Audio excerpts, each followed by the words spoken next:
morning to everyone. Today we will discuss the limitations of Euler's formula and empirical formulas for columns. In the previous lectures we discussed Euler's formula for various types of the end conditions. Finally, we derived expression, so that is critical load, that is equal from the Euler's P is equal to pi square EI by LE, where LE is equivalent length. So I think that the equivalent length LE is equal to L for both ends are hinged. So LE is equal to 2L if one end is fixed, other end is free. So then LE is equal to L by 2. L is equal to L by 2 if both the ends are fixed. This is one end, this is the other end. If both the ends are fixed, this is the deflected curve. LE is equal to L by root 2 when one of its end is fixed, so other end is hinged. When it is one of its end is hinged, other end is fixed, this is the one. So this is the first one, this is the second one, this is third one, this is the fourth one.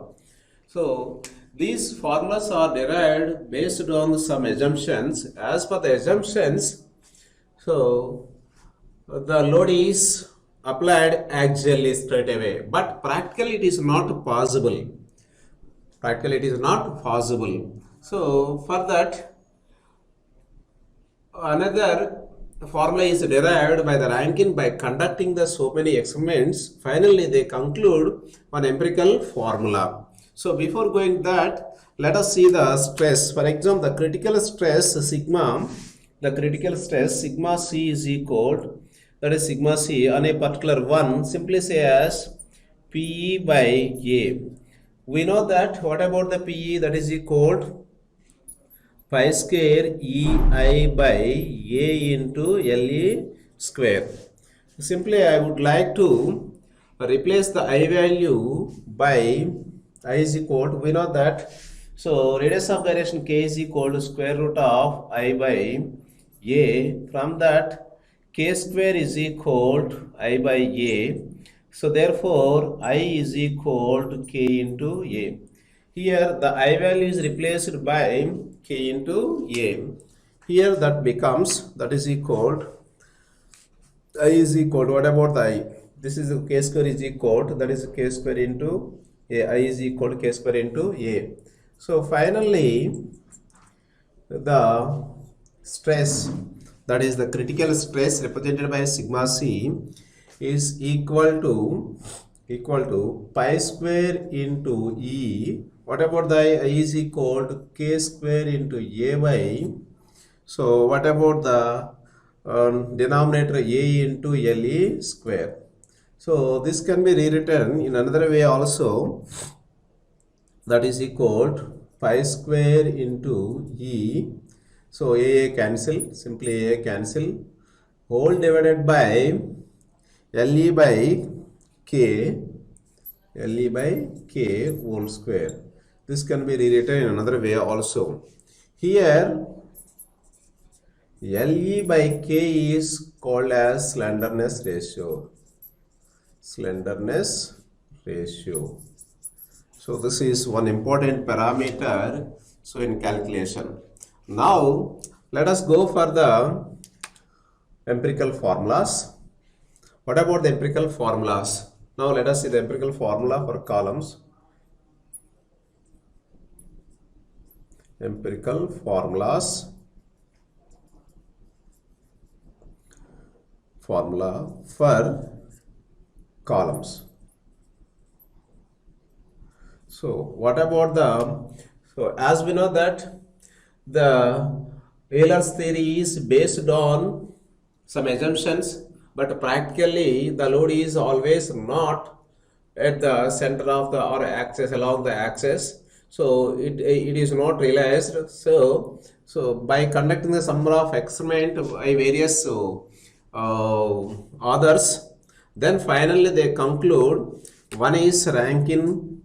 They formulate the one empirical formula by the Rankine, that is called as Rankine's formula. Second one is the Johnson. Third one is the Indian Standards Code. So basically let us see the Rankine's formula. So what he said, simply they formulate one empirical formula, or they give one empirical formula, that is 1 by PR is equal to 1 by PCS, so plus 1 by PE. I think that we know the PE value. So this is the load, Rankine's load. What about the PCS? PCS is the crushing pressure, crushing load. Here PC is the crushing load. So simply we know that what about PCS? PCS may be rewritten in terms of the crushing stress, and this is the crushing stress into area. Crushing stress, this is the crushing stress into area. So stress is equal load by area. This is one important one. Then we know that PE, that is the critical load as per the empirical, or the as per crippling load obtained by the Euler's formula, that is equal to pi square EI by LE square. We know these two values. Simply substitute these values in the above equation for the long columns. Don't bother about the short columns. For the long columns, 1 by PR is equal to 1 by PCS plus 1 by PE. This is the equation number 1. Simply substitute all these values in this equation. What about that? PCS is equal to sigma A, that may be rewritten as, from this, PE plus PCS divided by PCS into PE. This is one more parameter. So for our convenience, this can be rewritten in another way also. For that, PR would be PCS into PE, simply reciprocal, that is equal to PE plus PCS. So this is one important parameter that may be rewritten as, simply divide the entire equation by PE, that is by PE. If it is divided with the PE, this becomes PCS by 1 plus PCS by PE. This is the one more parameter. Simply we can substitute. What about the PE? This is PR. This is PR. Simply substitute what is PCS and what is PR. We know the PCS, that is equal to PR is equal to, PCS is sigma CS into A. Substitute once again, that is whole divided by 1 plus, so what about the PCS? Sigma CS into A, this is the PCS, am I right? Into, or divided by, into 1 divided by, what about the PE? Pi square EI by LE square. LE square.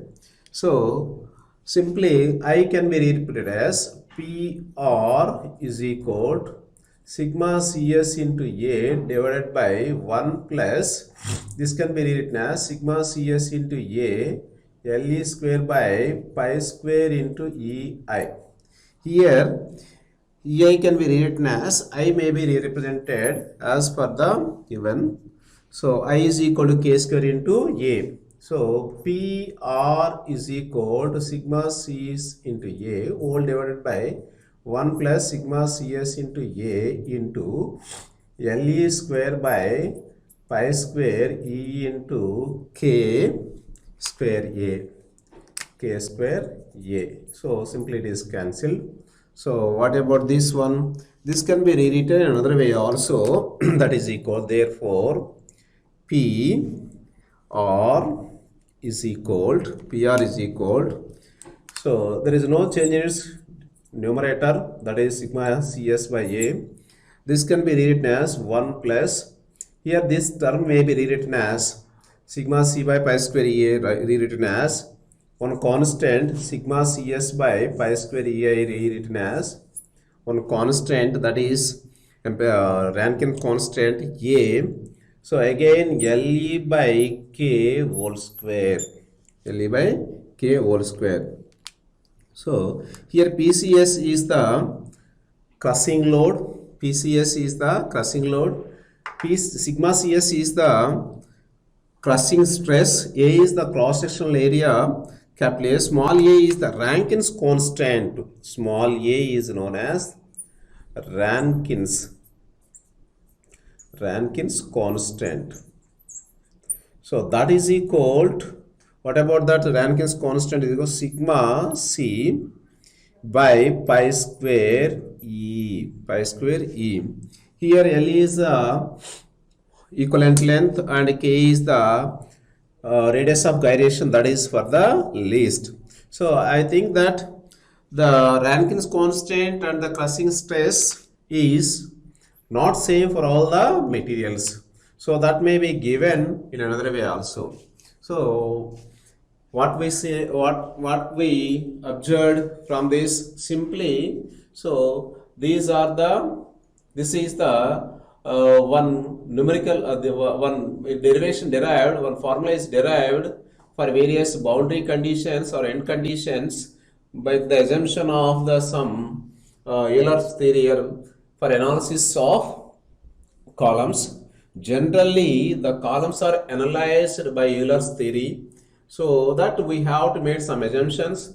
The first assumption is the column is straight and the cross section is same throughout and the load is applied actually, but practically the load is not actually exact actually. That may be eccentricity. It is not real. So practically, so the load is applied somewhere other than that of the axis. That's why some of the authors or scientists go for the alternate, that is derived empirical formula.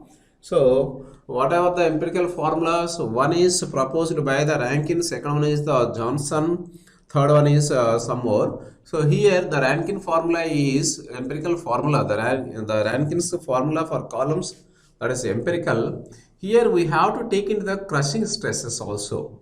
That is 1 by PR, that is the empirical, that is the Rankine's load. This is the crushing force. This is the Euler's load. So based on this, finally we developed one formula for the load as per the Rankine, that is equal to PR is equal in terms of stress, with the Rankine's constant. Now let us see one problem. Find the Euler's crippling load. Euler's crippling load, that is PE, for a hollow cylindrical steel column of 38 mm external diameter. 38 mm external diameter, D naught is equal to 38 mm, and 2.5 mm thickness. T is equal to 2.5 mm thickness. Total length of the column is L is equal to 2.3 meters, and hinged at its both ends, that is hinged at both ends. Take E is equal, that is equal to 205 gigapascals.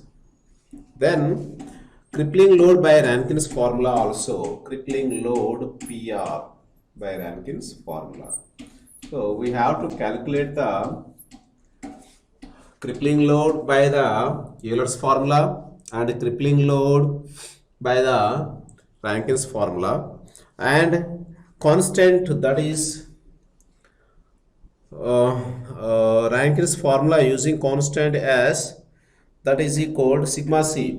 Sigma c is given, that is equal to 335 megapascals, and A, that is equal to sigma c by pi square ei. Sigma c by pi square ei is equal to E only, not ei, is equal to, that is 1 by 7500. So first let us calculate the Euler's crippling load.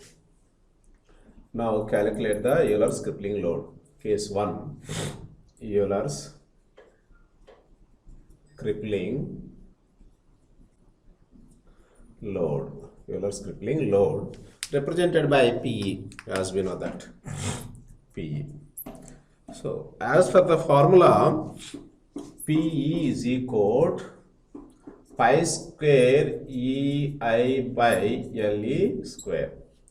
Here we have to calculate I value, E is given, and let us take LE as L or 2L or L by 2 or L by root 2. Here both ends are fixed.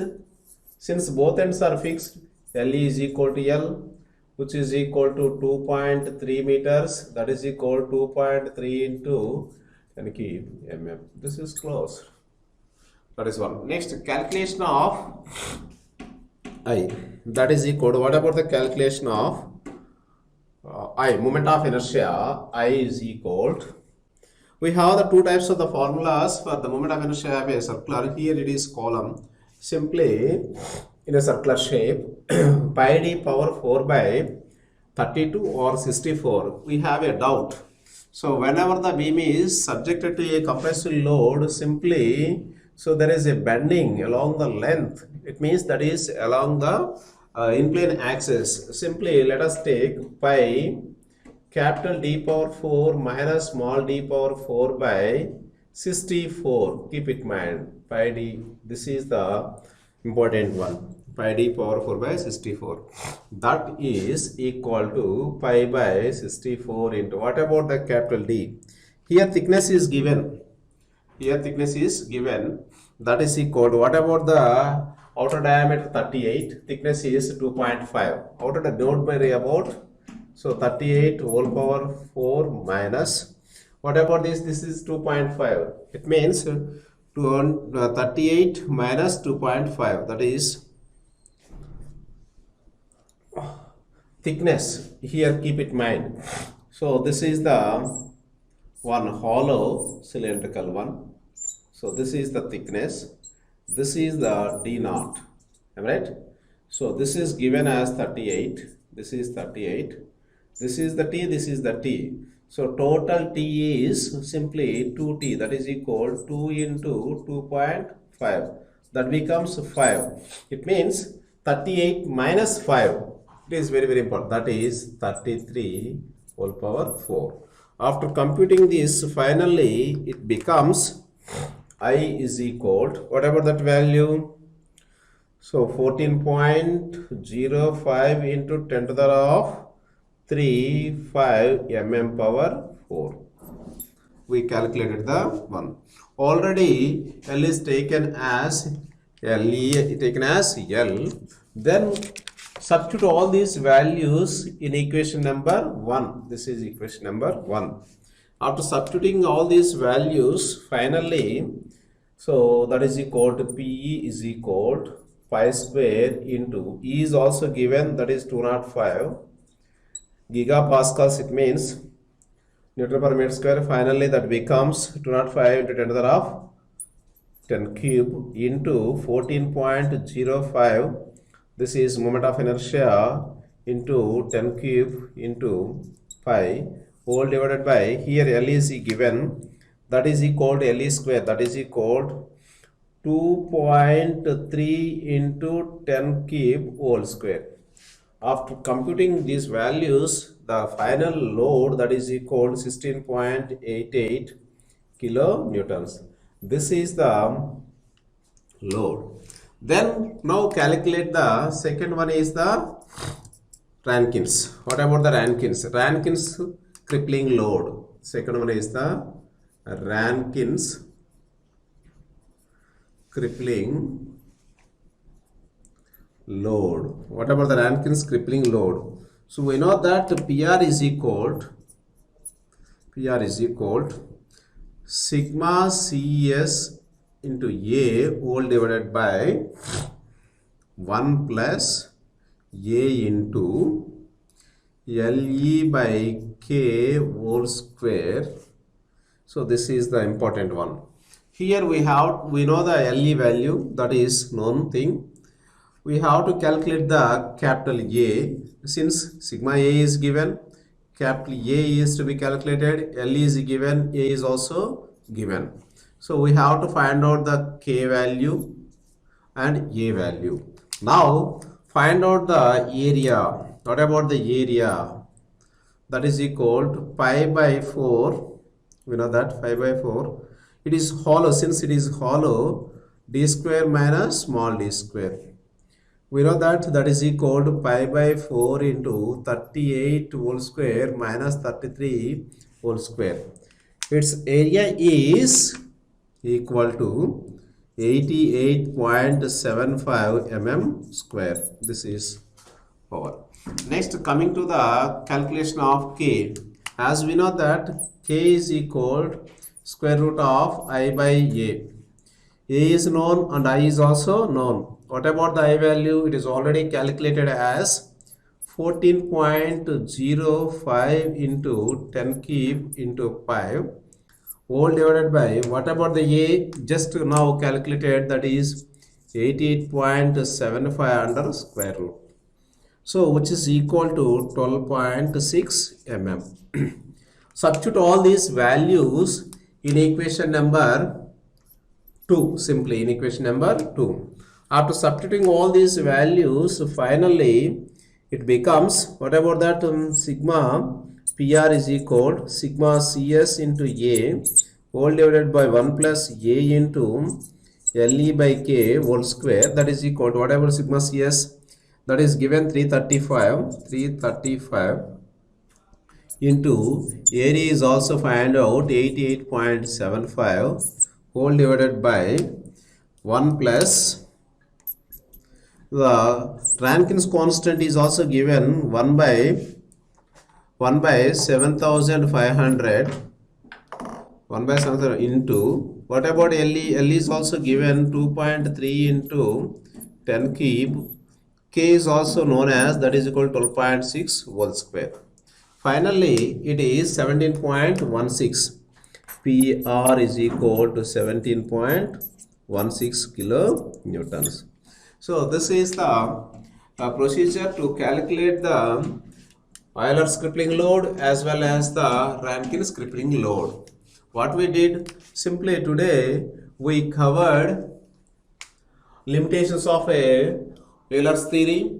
As per the limitations of the Euler's theory, based on that limitations, so some empirical formulas are developed. The first one is the Rankine. So in Euler's theory, the Euler's theory is used for analyze the behavior of the columns of various end conditions. In generally, we developed the four equations for various end conditions. One is the both ends hinge, both ends fixed, one end is fixed, other end is free. The last one is the one end is fixed, other end is free. So based on that limitations, we developed the empirical formulas. One is the Rankine, second one is the Johnson. Basically, we look at into the Rankine's empirical formula for determining the Rankine's crippling load. Here we have taken one empirical formula, that is 1 by PR is equal to 1 by PCS plus by 1 by PE. Here we take into account the crushing load, because so in limitations of Euler's theory, the applied load, compressed load, is not exactly at the axis, along the axis of the column. So it is realized, it is